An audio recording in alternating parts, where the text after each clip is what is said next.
Welcome to another episode of That Crazy Triangle Guy. Here we are looking at Bitcoin index versus US dollar on the 4-hour time frame. There's a hell of a lot of lines on this chart, but just try to look through it here. Now, I don't know why this is so light. Let's make this a little bit darker. This is the top of our white parallel channel right there. So we did come down and bounce off the top of the white parallel channel here as predicted. We did come down a little bit, just a little bit further down. Now this was at about 40,000 even. And we did come all the way down to 38.7-ish. So, but basically just kind of hovered just underneath, just under the lip of this channel. But anyway, had our little bounce up here. And when this was going on, we predicted Bitcoin would come up here to this orange, re-enter this orange parallel channel. Or actually, it's a channel on top of a channel. So this would be transitioning to the upper channel here. And we did, as you can clearly see, the lines here on the chart do have a lot of significance because this blocked us here and we came back down. When we retested it, we bounced back up to the top of the green parallel channel and held that as support for a little bit here, following our predicted course. Then we had a little deviation for the FOMC meeting here, which, and I saw this happening. I'm like, wow, they're going to really actually try to dump here, and didn't get very far. This very lackluster dumpage here, but essentially back down to the pink parallel channel intersection of the two here. And now we're headed back upwards to rejoin our lavender fuchsia colored line here. Now, what's very, very interesting, now that I'm looking at this green channel here is the parallel bull flag. I'll make that bigger. That's the parallel bull flag channel that we've been traveling down right here. You can see since, well, since December 20th, even prior to the high here on the ETF release. Anyway, we've been oscillating up and down in this channel all the way down to, well, just outside of it. But it can be argued that this section right here that I have not actually widened the channel to take in, it was actually part of it. So when you do that, we did come down here. I just haven't changed my channel to illustrate that because I want to keep things as I originally saw them, just because I said so. So now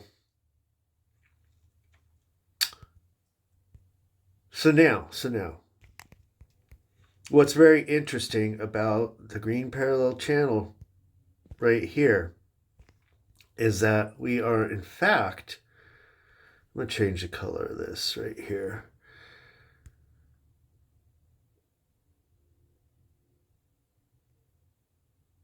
Yeah, I guess that's a good color. This red line here is the neckline of our inverse head and shoulders pattern that we're forming here, with the shoulder here, big head there, and currently forming the second shoulder. I have to widen it for you to see that maybe a little bit more clearly. Well, maybe I widened it too much here. We have just a little tiny shoulder and big head, because this is on a very, very small time frame here. We have our big head, and then we're forming this other little shoulder. Now, I admit it's a very tall, big head and shoulders pattern with little tiny shoulders, but it is a reversal pattern nonetheless. So it is a reversal pattern from our green parallel channel, bull flag channel, that we're traveling in and potentially reversing us up into this pink channel that I've just recently drawn this morning. And you can see that the pink channel touches the top of the head, the top of the shoulder, and runs along contact points along here that we are currently oscillating in. Now, once we break the neckline, if in fact we do, if we do not break the neckline, which coincidentally is right at the intersection of the top of the green parallel channel. So that's a key point right there. If we break that, I imagine the next course of action would get rejection off of this white dashed line here, which is a very significant line of resistance at 44.7-ish. Come back down briefly, test the top of the green parallel channel, and then continue onwards and upwards. That's what normally what would happen. But always be looking for a deviation from those patterns, and not a slight deviation, because they will do slight deviations to fake you out, like this slight deviation here, where we actually went below the top of the white parallel channel. Right here, where we actually fell below the top of this pink parallel channel that we had held for support.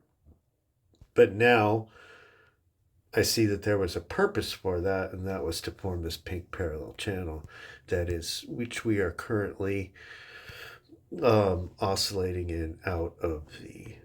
So if we broke out here, yep, if we broke out here, we'd get roughly to the top of this channel, see a rejection down to the center line, which would be our retest of the top of the green parallel channel, and then probably up here. Then do we stay oscillating in this channel? Don't know. I do not know.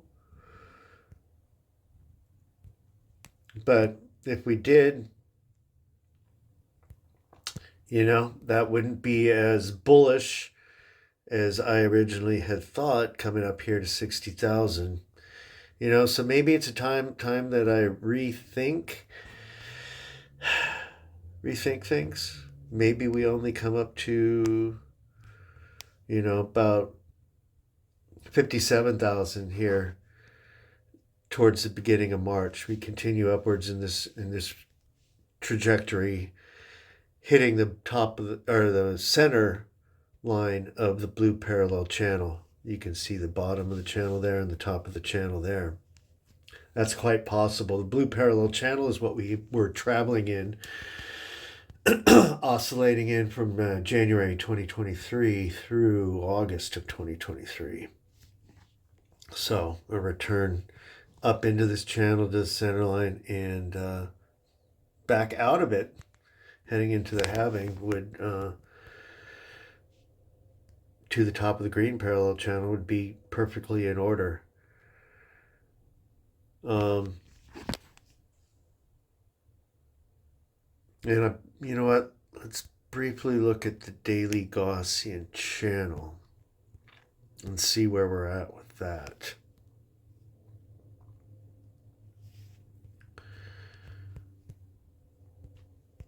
So we're on a daily time frame now. And so, yeah. Oh, and so see, that makes perfect sense too. When we did have this little fake out below the top of the white parallel channel, in fact, what we did do is come right to the bottom of the daily Gaussian channel at about, that shows 39.5. How far did we wick down? Anyway, we closed our candle bodies and candle wicks right here on top of the daily Gaussian channel. So guess what, folks? These other influencers that are telling you 38. Oh yeah, I see 38. I see maybe 35. Maybe we come back down to 31. Some are even saying 28. These people are full of shit, and I'm really questioning whether they're getting paid to say this or not. I know a lot of people are out of the market. A lot of people were looking to believing that we were going to have an extended dumpage here, and we're not. It's not happening, people. We just bounced off the top of the bottom of the daily Gaussian channel. So we're not coming back down into it. That's not what happens. When we do that, as you can clearly see, we came back to the mean band of the Gaussian channel, have held it for support, and the next obvious move would be just what I talked about. Back up through the top of the Gaussian channel. And yeah, the Gaussian channel, how we interact with that, perfectly falls in line with what I just said, that we come up through here, come up to there, come back down, retest the top of the daily Gaussian channel, and move onwards and upwards. Perfectly falls in line. And actually, at that point, we may get back into this red channel here and onwards and upwards this way. But that's let's see what kind of time frame we're looking at here. So what all I said would, that takes us out through the rest of this week and into next week. Where's the weekend?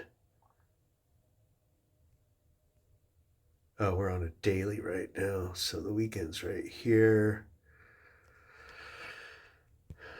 Yeah, it makes perfect sense that all that action we would take care of over the weekend, have that retest Monday, bounce back out, continue our journey onwards and upwards. So that's what I see near term. Like, subscribe. Everyone else is full of shit. See you next time.